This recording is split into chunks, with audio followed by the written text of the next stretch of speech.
본문에 기록된 성경은 에스겔 성경, 에스겔서를 저자는 우리가 잘 아는 대로 에스겔이라는 예언자였고, 이 에스겔은 이스라엘이 바벨론 포로로 끌려갈 때 2차로 끌려갔던 사람입니다. 바벨론 포로는 3차에 걸쳐서 포로로 끌려갔는데, 2차의 포로 중에는 이제 요야긴 왕이 있습니다. 이 이스라엘 남왕국 유다의 끝에서 두 번째, 마지막 왕은 시드기야고 그 앞에 왕이 요야긴인데, 이 왕과 함께 에스겔이 포로로 끌려갔고, 포로지에 있을 때 5년째 되는 해에 하나님의 부름을 받고 예언자로 활동을 합니다. 한 22년 정도 예언하다가 기원전 560년, 해방은 538년에 되었습니다만은 해방되기 전에 바벨론에서 죽었던 사람이 에스겔입니다. 이 에스겔서의 내용은 한마디로 이스라엘에 대한 회복, 그리고 이스라엘에 대한 희망을 선포하고 있습니다. 회복과 희망을 이제 여러 가지 환상으로 보여주고 있는데, 에스겔서에 나오는 중요한 환상이 한 3가지가 있습니다. 그중에 첫 번째 환상이 성전 문지방에 흘러나오는 물, 지금 말하는 성전 강단에서 흘러나오는 물이 처음에는 발목에 왔다가, 그 다음에 무릎에 왔다가, 허리에 왔다가, 그 다음에는 깊어가지고 헤엄을 쳐야 될 정도로 많은 물이 생겨났고, 이 성전에서 나오는 이 물이 닿는 곳마다 죽은 것들이 살아나는 환상입니다. 죽은 나무에 그 물이 닿으니까 나무가 살아나고, 또 죽었던 고기들에게 이 물이 닿으니까 죽었던 고기가 살아나더라. 결국 이 환상을 통해서 지금은 이스라엘 백성들이 포로로서 아무것도 할 수 없는 무익한 것 같지만, 죽은 자와 같지만은 하나님 역사하시면은 이 성전을 통해서 다시 살아나게 되는 그런 축복이 있다는 것을 말씀하고 있고, 그 다음 두 번째 환상은 이제 나중에 이제 포로에서 해방되고 난 다음에 예루살렘이라는 곳에 맨 중앙에 성전이 있고, 그 중앙 성전을 중심으로 이스라엘의 모든 백성들 12지파가 정착하게 되는 이런 환상입니다. 이 환상의 의미는 앞으로 이스라엘이 포로에서 해방되어서 고국으로 돌아가면 성전 중심의 삶을 살라는 겁니다. 그 성전 중심의 삶을 살아야 회복이 되고 또 희망이 있다는 겁니다. 이건 오늘도 마찬가지입니다. 우리가 하나님의 주님의 몸된 교회 중심으로 여러분들 살아야 됩니다. 그것이 믿음이고, 그럴 때 하나님의 축복이 있습니다. 코로나 때문에 잘 모이지 못하지만은 그래도 여러분 교회에 나오시는 게 좋습니다. 지금은 우리가 여러분 성전 안에, 이 본당 안에 다 못 들어오신다면 교회 학교 방이 흩어져서 예배 드릴지라도 교회 오셔서 예배 드리는 게 좋습니다. 그냥 가정에서만 계속 드리지 마시고, 인원이 많이 넘쳐날 것 같으면 중고등실 가서 예배 드리셔도 되고, 교회 방이 많습니다. 흩어져서, 그리고 전국 방역방 치면도 그렇게 되어 있습니다. 어디든 간에 여러분 교회에 오시는 거를 잘 오셔야 됩니다. 오셔서 온라인으로 예배 드리시더라도 교회에서 온라인으로 예배 드리시는 것이 여러분 믿음 생활에 참 좋습니다. 그렇게 저도 권하고 싶고, 하여튼 성전 중심, 교회 중심이 되어야만 여러분 회복이 된다는 것을 말씀하고 있고, 그 다음에 세 번째는 오늘 본문입니다. 오늘 본문은 우리가 잘 아는 대로 골짜기의 마른 뼈 환상입니다. 오늘 본문 2절에 보면은 그 골짜기의 마른 뼈가 얼마나 많으냐면 뼈가 심이 많고 아주 말랐더라, 이렇게 말씀합니다. 그 말라 비틀어진 이 뼈가 엄청나게 많았다는 겁니다. 하나님께서 에스겔을 데리고 이 환상을 보여주시면서, 야 에스겔아, 이 뼈들이 살아날 수 있겠느냐 그렇게 묻습니다. 그러니까 에스겔이 대답이, 그건 하나님께서 아십니다, 이렇게 대답합니다. 제가 이 대답을 가만히 생각해 보면 에스겔 입장에서는 이 뼈들이 못 삽니다, 이렇게 대답하는 게 그렇잖아요. 하나님께서 물으시는데 안 됩니다, 이렇게 얘기할 수도 없고, 또 이 뼈들이 살아납니다, 이렇게 얘기하기도 뭔가 좀 미심쩍고, 아니 이게 말라 비틀어진 이 뼈들이 어떻게 살아날 수가 있겠는가, 또 그것도 불가능해 보이고 참 대답하기가 난감합니다. 그러니까 아마 에스겔은 그건 하나님만이 아십니다, 이렇게 아마 얘기한 것 같습니다. 자, 그런데 하나님께서 에스겔에게, 그래 그러면 네가 나를 대신해서 내 이름으로 이 뼈들에게 명령해서 이 뼈들이 살아나게 만들어라 이렇게 말씀합니다. 그렇게 에스겔이 알았습니다. 하나님의 오늘 대언한다 말씀 많이 나오는데 하나님을 대신해서 하나님의 이름으로 이 뼈들에게 명했습니다. 살아나라. 그러니까 이 말라 비틀어진 그 많은 뼈들이 서로 연결되고 이 뼈가 저 뼈가 연결되고 그 다음에 살이 붙고 이래서 사람의 모습으로 되었습니다.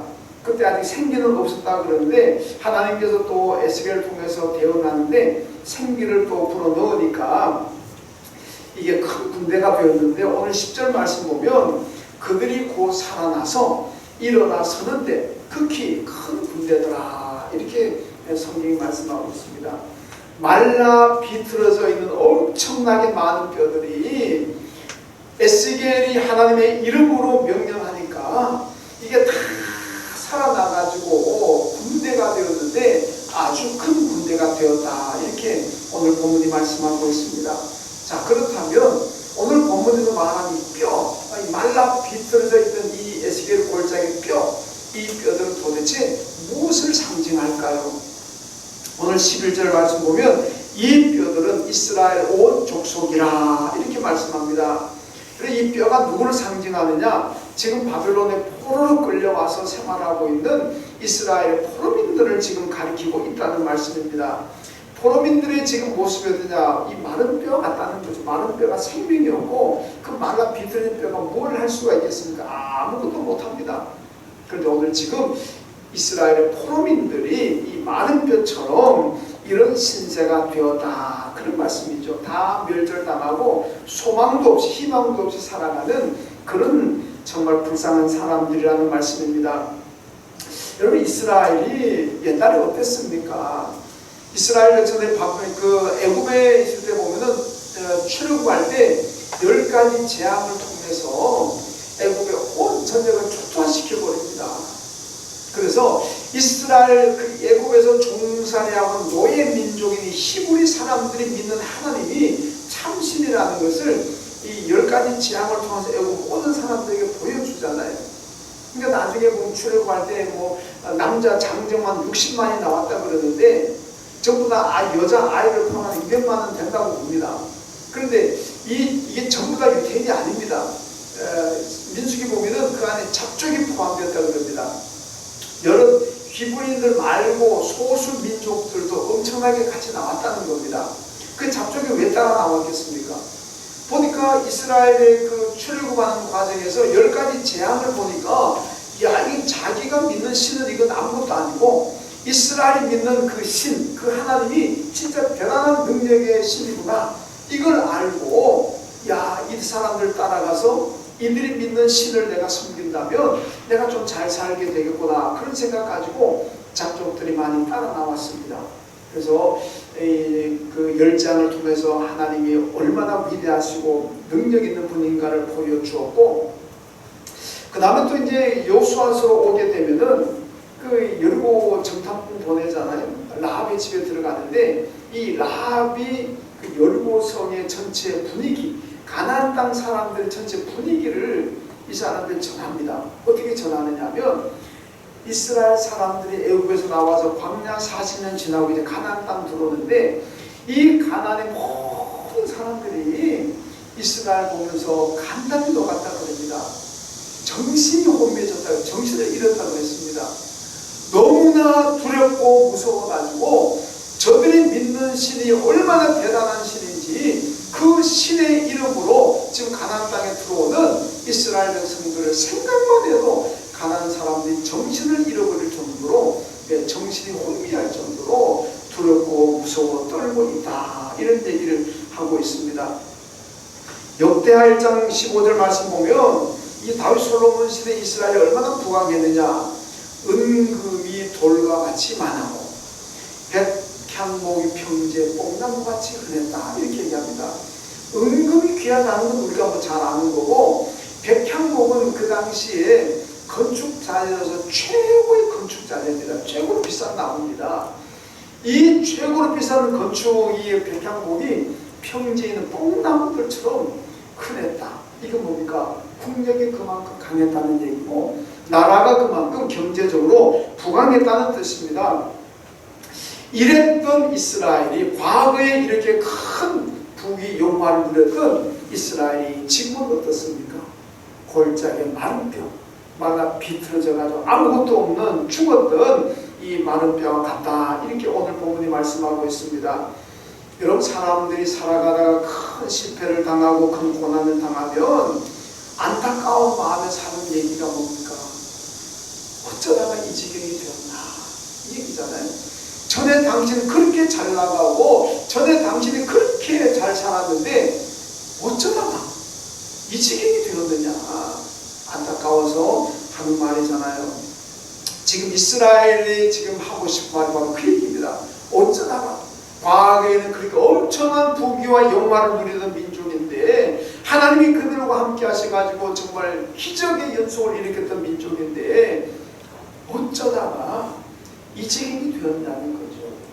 골짜기에 마른 뼈처럼 아무것도 못하는 부둥하고 무기력한 죽은 사람과 같은 그런 입장이 되었느냐. 여러분, 왜 이렇게 되었을까요? 우리 그 이유를 잘 봐야 됩니다.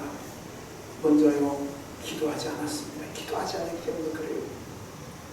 에스겔서 22장에 보면은 바벨론 포로로 끌려갔던 백성의 장로들, 이 대표자들이 에스겔 선지자를 찾아와가지고 그런 건의를 합니다. 선지자님, 우리 이제 하나님을 떠납시다. 하나님 믿지 맙시다. 하나님이 우리와 약속을 어겼고 하나님이 무능했기 때문에 우리는 바벨론에게 멸망했습니다. 그러니까 이제 하나님 믿지 말고 이제부터는 우리가 하나님보다 더 강한, 더 유능한 바벨론의 마른 육신을 섬깁시다. 이렇게 간청을 합니다. 그들의 멸망의 원인을, 패망의 원인을 하나님께 돌리고 있습니다. 자기들의 죄를 돌아보지 않고 있는 겁니다. 이때 에스겔이 말합니다. 여러분, 하나님이 무익한 것도 아니고 하나님이 약속을 어긴 것도 아니고 우리가 망해서 포로된 것은 우리의 범죄입니다. 그래서 에스겔이 이스라엘 역사를 구원의 역사로 보지 않고, 그리고 이스라엘 모든 성경이 이스라엘 역사를 구원의 역사로 보지만은 유일하게 에스겔만은 이스라엘 역사를 범죄의 역사로 봅니다. 우리가 왜 망했느냐? 범죄다. 하나님께 범죄했기 때문에 우리가 망했는 거지 무슨 하나님의 능력이 없고 하나님 약속을 해보고 그딴 소리 하지 마십시오. 우리가 망한 것은 범죄의 결과입니다. 그래서 22장 30절 말씀 가면은 하나님께서 성 무너진 데를 막아서서 나로 하여금 성을 못 무너뜨리게 막을 자가 있는가 찾아보았지만은 예루살렘 거리에 그런 사람이 한 사람도 없더라. 이게 무슨 말씀입니까? 멸망해 가는 나라를 위해서 기도하는 사람이 있는가? 나라를 망하지 못하게, 망하지 않게 하기 위해서 기도하는 사람이 있는가? 하나님께서 온 예루살렘을 구석구석 찾아보았지만은 한 사람도 없더라는 얘기예요. 기도하는 사람. 저마다 자기 위해서 자기 이심 차리기에 바빴지 나라 위해서 무너져가고 망해져가는 나라 위해서 기도하는 사람을 한 사람도 만나지 못했다. 그래서 이스라엘은, 유다는 멸망할 수밖에 없었다. 기도하지 않는 것이 패망의 원인이라는 것을 분명히 밝히고 있습니다. 그리고 이사야 30장에 보면요, 아수르의 위협을 피해가지고 이스라엘 사람들이 애굽으로 피난 갑니다. 애굽에 내려가서 바로 밑에 있으면 좀 안전할 것이다, 그런 생각 가지고 내려가는데 하나님께서 뭐라고 말씀하시느냐? 그들이 나에게 묻지 않고 내려갔다, 이렇게 얘기합니다. 자기들은 살 길을 찾아서 안전을 위해서 애굽으로 내려갔는데 하나님은요, 그들이 나에게 묻지 않고 지 마음대로 생각하고 내려갔다. 그 다음에 하나님 경고가 뭔지 압니까? 그들은 애굽에서 수치를 당하게 될 것이고 애굽에서 큰 고통을 당하게 될 것이다. 이렇게 결코 애굽이 행복하지 않을 거라는 얘기. 왜? 하나님께 묻지 않고 내려갔어요. 하나님께 기도하지 않았다는 거 아니겠습니까? 그리고 우리 이스라엘 백성들은 애굽을 안전한 곳으로 많이 내려갔습니다. 그런데 중간 시대에 보면요, 알렉산드리아라는 도시에 유대인 18만 명이 떼죽음을 당합니다. 애굽의 안전을 위해서 더 잘 살기 위해서 애굽에 내려갔습니다만은 하나님께 묻지 않고 내려갔기 때문에, 기도하지 않고 내려갔기 때문에, 여러분 고대 18만 명 엄청난 숫자 아닙니까? 지금도 18만 명이 죽었다 그러면은 온 세계가 다 난리 날 거 아닙니까? 그런데 그 고대 세계에서 18만 명이 떼죽음 당합니다. 이런 비극이 왜 일어납니까? 하나님께 묻지 않고 내려갔기 때문에 그렇습니다. 여러분 기도하지 않고 시도하는 일은 그 어떤 일이 되었든지 간에 안전하지 못하다는 것을, 그 복이 아니라는 것을 우리가 잘 알아야 됩니다. 예수님께서 마가복음 9장에 보면요, 베드로와 야고보 요한을 데리고 변화산에 올라가셨을 때에 산 아래 9명의 제자들이 있었습니다. 아들이 귀신 들린 아버지가 그 아이를 데리고 9명의 제자들이 와가지고 귀신 들린 내 아들을 좀 고쳐주시오 요청했는데 9명의 제자들 아무리 두들겨 해도 안 됩니다. 못했습니다. 나중에 예수님께서 산 아래 내려오셨을 때에 이 아버지가 예수님께 가가지고, 예수님 당신의 제자들에게 내 아이 귀신 좀 쫓아내달라고 얘기했는데 못합니다. 당신이 좀 해주십시오. 그러니까 예수님께서 귀신 쫓아냈습니다. 제자들이 그 다음에 예수께 조용히 나와가지고, 아니 왜 우리는 안 됩니까? 왜 주님은 되는데 우리 왜 안 됩니까? 예수님 뭐라 그럽니까? 기도 외에는 방법이 없다. 저는 이 말씀을 참 좋아합니다. 이 말씀 은혜를 많이 받습니다. 기도 외에는 방법이 없어요. 따라합시다. 기도 외에는 방법이 없습니다. 있습니까? 기도 외에는 방법이 없어요. 제자들 왜 기도하지 않았는지 아십니까? 그 전에 제자는 2명씩 작져 나와가지고 가는 곳마다 기도해가지고 귀신 쫓아내고 병자 고치고 엄청난 기적을 행합니다. 2명씩 가가지고. 이제 몇 명입니까? 9명이 9명입니까? 에이, 우리가 2명 가가지고 다 했는데 9명에서 요 하나쯤 우리가 못할까? 아주 무시하고 그 달라붙었는데 안 되더라고요. 여러분 9명이 되었던 2명이 되었던 뭐 90명 900명이 되었든지 간에 적은 일이든 큰 일이든지 간에 기도해야 될 줄로 믿습니다. 기도하면 되는 거고, 기도하지 않으면은 뭐 몇천 명이 달라붙어도 안 된다는 겁니다. 그래서 예수님은 기도 외에는 방법이 없다. 여러분 요즘에는요, 마스크가 답이다 이런 문구 많이 보시잖아요. 어디가 그런 문구 저도 많이 봤습니다. 특히 이제 뭐 수원에 보니까 이 시내버스 앞에다 보니까 쪼만쪼만 현수막 붙여가지고 마스크가 답이다, 마스크가 답이다. 물론 여러분 코로나에 마스크를 끼야 됩니다. 저도 지금은 안 끼지만 내려가면 마스크 낍니다. 교인들이 제 방에 들어오시다면 반드시 마스크를 끕니다. 마스크를 꼭 끼고 다니세요. 굉장히 감염 예방하는 데 굉장히 큰 효과가 있습니다. 제가 지난번 소개했잖아요. 두 사람이 다 마스크 끼고 대화하면요, 감염될 확률이 1.5%, 1.5%. 두 사람 중에 한 사람은 끼고 한 사람은 안 끼면은 감염될 확률이 25%가 그래요. 그러니까 두 사람이 끼고 있으면 거의 안 걸린다는 얘기입니다. 이 마스크가 답은 맞지만은 그냥 그게 근본적인 해결책은 아닙니다. 근본적인 해결책은 뭐냐? 기도인 줄로 믿습니다. 기도가 답이 기도가 답이에요. 역대하 6장에 보면은 솔로몬이 예루살렘 성전 건축을 다 끝내고 난 다음에 하나님께 봉헌 예배를 드리면서 그 기도하는 장면이 나오잖아요. 근데 여러 가지 기도 제목이 나옵니다만 그 중에 하나가 뭐냐? 하나님, 이 백성들이 전염병으로 말미암아 고통당하고 죽어가고 기근으로 말미암아 죽어가고 고통당할 때에 이 백성들이 이 성전에 와서 하나님께 기도하거든. 하나님 그들의 기도를 들으시고 전염병을 끝내주시고 기근을 끝내주십시오. 그렇게 기도하잖아요. 그 다음에 하나님께서 응답이 옵니다. 이곳에서 하는 기도에 내가 눈을 들고 귀를 기울이니 내 눈과 내 마음이 항상 여기 있을 것이라. 이렇게 하나님 응답하십니다. 솔로몬이 기근과 전염병을 끝내게 해주십시오. 하나님 뭐라 그러니까 이곳에서 하는 기도에 내가 눈을 들고 귀를 기울이니 내 눈과 내 마음이 항상 여기 있을 것이라. 여러분 성전은 교회입니다. 이 교회에 하나님은 언제나 함께 계시는 줄로 믿습니다. 이 여기서 예배 드리는 것 하나님 보시고 여기서 기도하는 건 하나님이 다 보고 계십니다. 내 눈과 내 마음이 항상 여기 있을 것이에요. 응답하시잖아요. 그러니까 여러분 기도하시되 교회에 오셔서 기도하십시오. 기도가 답입니다. 한 번 더 따라합시다. 기도가 답이다. 기도가 답이다. 기도가 답입니다. 우리가 전래동화에 금나와라 뚝딱하는 그런 요술동화 있잖아요.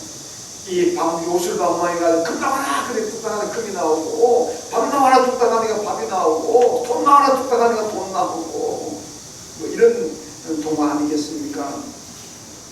여러분 기도가 뭡니까? 요술방망이 같습니다.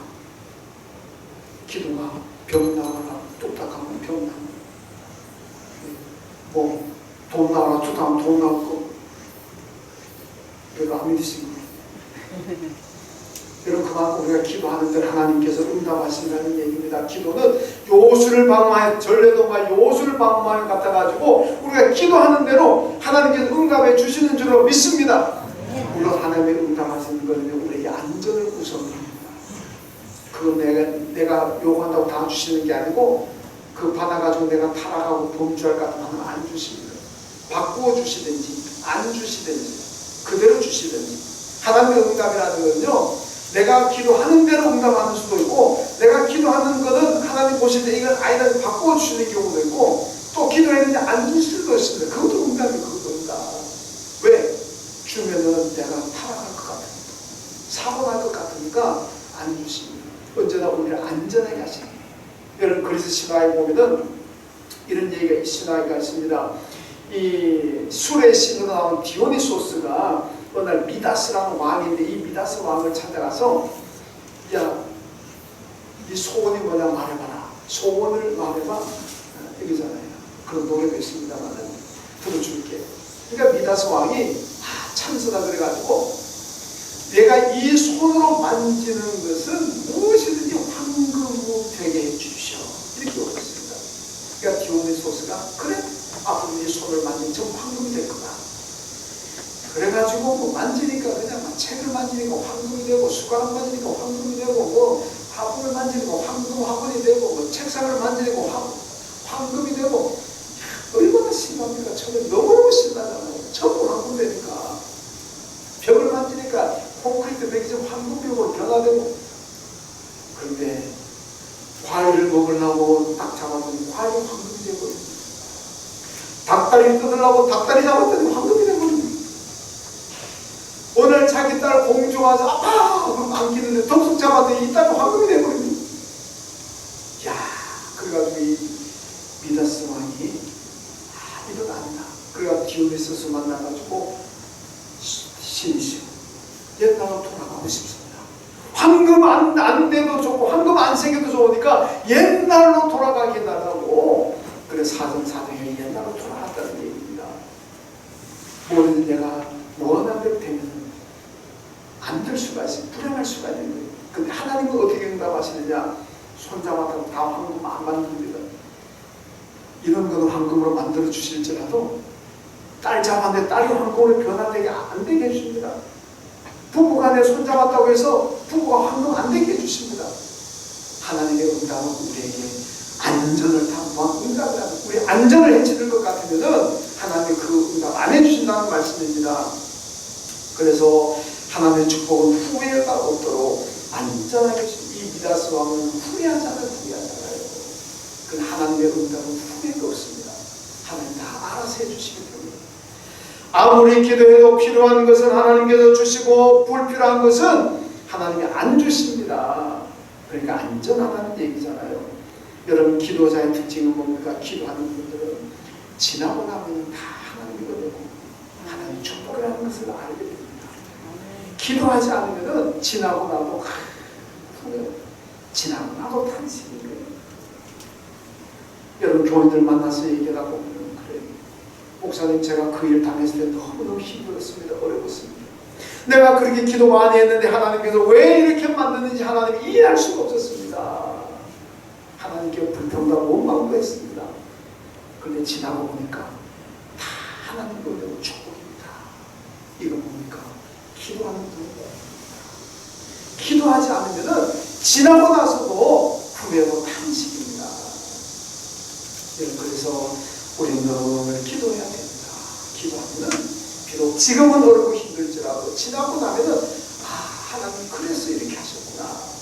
그 하나님의 사랑을 알고 그 축복을 알고 하나님께 감사하게 되는 겁니다. 여러분 오늘 기도하시기를 주님의 이름으로 축원합니다. 그 다음에 또한 왜 망했습니까? 왜 이스라엘이 지금 이 지경이 되었습니까? 말씀을 분별하지 못했습니다. 여러분 예레미야 시대, 예레미야는 남왕국의 마지막 멸망기에 예언할 동했던 사람인데 그 당시에 참 예언자는 예레미야 한 사람이고 한 400명의 거짓 예언자들이 있었습니다. 근데 예레미야의 말은 백성들이 다 거부하고 듣지 않고 400명의 거짓 예언자를 하는 그 달콤한 얘기만 열심히 들었습니다. 여러분 예레미야의 말은 어떤 말입니까? 10년 골수를 찔러 쪼개는 아픈 말씀입니다. 백성들에게 잘못을 지적하고 죄를 지적하고 회개하라고 전하는 이 회개의 선포입니다. 그러니까 백성들 들었을 때 얼마나 아프고 얼마나 찔르는 얘기겠습니까? 그렇지 않은 너희 멸망한다는 얘기 아닙니까? 그런데 이 거짓 예언자들은 400명이 떼거지로 돌아다니면서 여러분 하나님 우리를 사랑하십니다. 우리 절대로 망하지 않습니다. 우리 끄떡 없습니다. 걱정할 거 없습니다. 저 예레미야 저 술사기꾼입니다. 저 인간 얘기 듣지 말고 안심하세요. 안심하세요. 달콤한 얘기만 합니다. 잘되는 얘기만 합니다. 그러니까 회개할 생각을 안 합니다.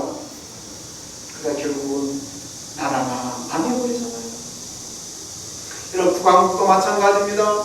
아모스와 호세아라는 참 예언자가 열심히 그들 예언하면서 회개할 것을 촉구하고 바알을 버릴 것을 촉구했지만 그 당시에도 북왕국에는 많은 거짓 예언자들이 있습니다. 이 거짓 예언자들이 아니다 걱정하지 말라. 아모스도 호세아도 전부 다 사기꾼들이다. 그 지네들 말 들으라. 그러니까 아모스 호세아는 찌르는 말, 거짓 예언자들만 달콤한 말이죠. 그 얘기 들다가 결국 북왕국이 망해버리잖아요. 여러분 속담에 몸에 좋은 약은 쓰다 그러잖아요. 몸에 좋은 약은 씁니다. 음식도요 달콤한 것은 몸에 안 좋아요. 안 단 음식이 좋아요. 제가 얘기하는가요? 저는요 2000년도에 우리 예한글 개척한 수원에 나왔는데 2000년부터 한 달 전까지 제가 아침이 뭔지 아니까 시리얼 먹었습니다. 우유에다 시리얼 그 20년이 넘도록 아침을 그거 먹었어요. 저는 그 시리얼 먹는 게 너무 행복해요. 새벽에 끝나고 집에 갈 때 되면요 가서 시리얼 먹는다 그 생각하면 행복해요. 그 한 달 전에 딱 내려왔어요. 여러분 제가 햄버거 너무너무 좋아합니다. 달콤한 거. 근데 요즘 그거 안 먹어요. 여러분들 수박 제가 얼마나 좋아하는지 몰라요. 너무너무 좋아하는데 요즘 수박 거의 안 먹어요. 먹어도 그냥 한두 개 그저 집어 먹으면 안 끝냅니다. 맛이 없어 안 먹는 게 아닙니다. 제 건강을 위해서. 그 달콤한 건강에 안 좋다 그러니까 그거 안 먹고 그 대신에 맛도 없는 거 보리빵 맛도 없어 해놨는데 그래도 건강 위해서 먹는 거예요. 토마토 열심히 먹고 있습니다. 왜? 그거는 먹어도 괜찮대요. 근데 옛날 같으면 설탕 찍고 꿀에 찍어가지고 달콤한 맛으로 먹었는데 지금은 그거 안 찍습니다. 그냥 토마토 그대로 먹어요. 맛도 없어요. 맛도 없어. 그래도 많이 먹는 과일 먹을 그거밖에 없습니다. 왜 그렇겠습니까? 제가 좋아하는 거는 달콤한 거 얼마나 좋아하는데 지금도. 근데 몸에 안 좋대요. 그래서 그거 안 먹고 정말 세상으로 맞대갈 거 없는 거 그거 요새 열심히 먹고 있어요. 열심히 먹고 있어요. 반찬도 단 거는 잘 안 먹어요. 안 단 거. 왜 그렇습니까? 그게 몸에 좋다니까 그렇게 먹는 거예요. 여러분 말씀도 나를 찌르는 아픈 말씀은 여러분에게 주어진 축복인 것을 알아야 됩니다. 말씀을 읽고 말씀을 들었을 때 여러분 마음에 찔림이 있고 아픔이 있습니까? 하나님 말씀 귀한 말씀이구나 받아들이세요. 회개할 건 회개하고 여러분 받아들이세요. 말씀을 듣고 찔렸을 때에 여러분 사람 두 종을 나누어집니다. 하나님 내게 말씀하는 거구나 회개하고 믿음에 방서는 사람이 있고 아니 나를 들으라고 하는 얘기냐 도대체 뭐야 나한테 감정 있나? 감정으로 받아들이는 사람들은 그 폭이 없잖아요.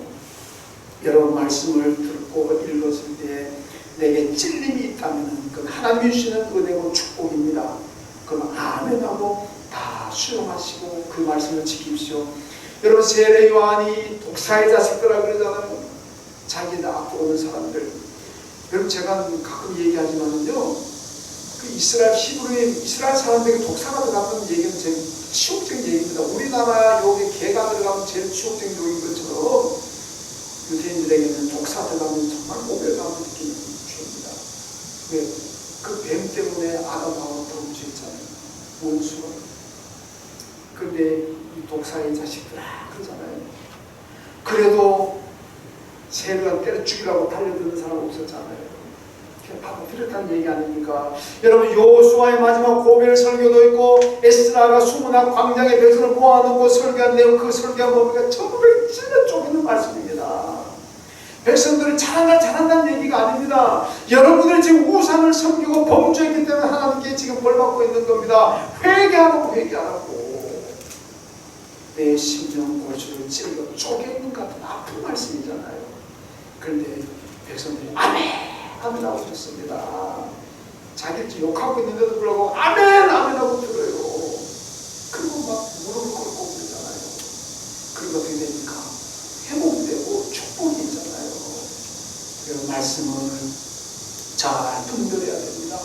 내게 아픈 말씀도 찔리는 말씀도 하나님 말씀 받아들이고 회개하고 내가 믿음에 바로 서면은 그 말씀이 내게 큰 복을 가져다 주는 줄로 믿습니다. 그 다음에 기도하지 않고 말씀을 분별하지 못한 결과가 무엇입니까? 오늘 본문에 보니까 골짜기에 마른 뼈 같다. 12절, 13절, 14절 말씀 계속되는 거 보면요, 이스라엘의 지금의 형편을 가리켜서 무덤이라고 해서는 무덤이다. 무덤은 뭡니까? 죽은 자가 있는 곳이 무덤이잖아요.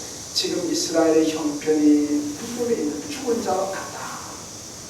그런데 하나님은 어떻게 하십니까? 그 무덤에서 나오게 하실 거고 14절에서는 무덤에서 나온 이스라엘 백성들이 자기 고국으로 족으로 돌아가게 하신다. 이렇게 말씀합니다. 여러분 죽음의 골짜기, 마른 뼈들을 각각 이 죽음의 골짜기가 생명의 골짜기로 변화되는 기적의 순간입니다. 여러분 어떻게 이런 일이 일어납니까? 죽음이 생명이 되는 이 일이 어떻게 일어납니까? 시편 137편 말씀 보면요, 바벨론의 포로를 끌려갔던 이스라엘 백성들이 성전이 없잖아요. 예배드릴 공간이 없습니다. 그러니까 바벨론 강가와 그발강으로 봅니다마는 이 강가에 모여가지고 안식일마다 강가에 모여가지고 예루살렘 성전을 바라보면서 그들이 울면서 통곡하며 회개하고 하나님께 예배드립니다. 하나님, 우리가 지금 성전을 잃고 나라 망해가지고 바벨론의 포로를 끌려와 있습니다마는 그게 다 우리의 범죄입니다. 죄의 결국 회개합니다. 하나님 우리의 죄를 용서하시고 다시 우리 고국으로 돌아가게 해주세요. 고국에 돌아가서 이제는 성전에서 마음껏 하나님을 예배하고 성전에 하나님을 찬송하게 해주시오. 그럼 자기들의 죄를 뉘우치고 통곡하며 회개하고 있습니다. 여러분 옛날에 반항하고 하나님을 무시하고 멸시하던 그 생각, 그 신앙은 다 사라졌고 이제는 하나님 어떻게 하시든지 간에 순종하겠습니다. 그런데 회개하죠. 그래서 이사야 40장 1절과 2절에 하나님께서 뭐라고 말씀합니까? 내 백성을 위로하라. 노예의 때가 끝나고 그 죄악이 사함을 받았느니라. 이제 하나님 말씀합니다. 그래 이제 되구나. 너희들이 이제 보니까 회개하고 이제 예배를 사모하고 성전을 사모하는 거 보니까 이제는 됐다. 노예의 때가 끝났다. 이제 심판이 끝났다. 내가 회복시켜 줄게. 여러분 하나님이 우리가 때가 언제인지 압니까? 내가 나를 회개하고 믿음의 자리로 돌아올 때, 그때 하나님 축복이 임하는 때고 내게 고통이 끝나는 때입니다. 여러분 여러가지 힘든 가운데 여전히 회개하지 않고 여전히 믿음 생활 제대로 하지 않으면 내게 주어진 고통과 시련은 계속되어 갈 겁니다. 그러나 어느 순간에 바벨론의 포로들처럼 하나님 이게 다 내 죄입니다. 회개합니다. 예배를 회복하겠습니다. 그럼 그때 하나님께서 됐다. 이제 여기까지. 그리고 하나님께서 회복시켜 주시는 줄로 믿습니다. 회복된 이스라엘 백성들이 이사야 45장으로 돌아옵니다. 페르시아의 고레스에 의해서 그들의 해방령이 내려지고 이스라엘이 고국으로 돌아오는데 하나님께서 뭐라 그럽니까? 내가 너희보다 앞서간다. 너희보다 앞서가면서 험한 길을 평탄케 할 것이다. 높은 곳은 깎아버리고 낮은 곳은 메워서 너희가 가는 길을 평탄하게 할 것이다. 그러면서 그 다음에 하신 말씀이 내가 흑암 중에 보화와 은밀한 곳에 숨은 재물을 줄 것이다. 축복할 것이라는 말씀입니다. 여러분, 이스라엘이 지금은 마른 뼈와 무덤 같았는데 회개하고 예배의 자리로 돌아오니까 하나님께서 진노를 거두시고 심판을 끝내시고 이제는 이스라엘 백성들을 축복하시고 회복시켜 주셨다는 말씀입니다. 여러분, 우리가 그래도 회개하고 바로 설 때 회복시켜 주시고 넘어졌을 때 이렇게 세워주시는 하나님이 계신다는 게 얼마나 큰 축복입니까? 어느 드라마에서 보니까 자기 부모를 막 욕하고 막 그러니까 부모 없는 분이 그 얘기 하더라고요. 너 그러지 마라. 너는 그래도 어렵고 힘들 때 불평한 부모라고 있다. 의지할 부모라도 있지 않나. 나는 불평할 부모도 없고 의지할 부모도 없다. 부모 있는 것을 감사해라. 뭐 그런 드라마 대사 기억납니다만은, 여러분, 우리가 축복이라 성도의 축복이 뭡니까? 내가 언제든지 어떤 상황, 어떤 고통에 처해질지라도 내가 회개하고 믿음에 바로 서기만 하면은 나를 붙들어주시고 나를 이렇게 세워주시는 하나님이 계신다는 게, 이게 여러분이 얼마나 큰 축복입니까? 그 축복을 알아야 돼요. 전도서 4장 10절 말씀 보니까 넘어졌을 때 붙들어 일으킬 자가 없는 자는 화가 그랬어요. 내가 넘어지고 쓰러졌을 때 나를 붙들어 이렇게 세워줄 자가 없다면 얼마나 큰 불행이겠습니까? 그런데 시편 37편 24절에 보니까 그는 넘어지나 아주 엎드러지지 않으면 여호와께서 그의 손으로 붙드시리로다. 그런데 우리는 어떻습니까? 넘어지고 쓰러질 때마다 우리 하나님께서 아주 엎드러지지 않도록 그때마다 붙들어주시고 이렇게 세워주십니다. 그 하나님이 오늘 저와 여러분의 믿는 하나님인 줄로 믿습니다. 그 얼마나 큰 힘이고 얼마나 큰 축복이겠습니까? 하나님은 넘어진 자, 실패한 자를 다시 붙들어 일으켜 주십니다. 이게 바로 우리 성도가 하는 복입니다. 세상으로 믿을 구석이 있잖아요. 믿을 구석이 있잖아요. 이 어려운 시대에 우리가 도와줄 자가 없이 살아간다면 얼마나 큰 불행이고 얼마나 난감하겠습니까?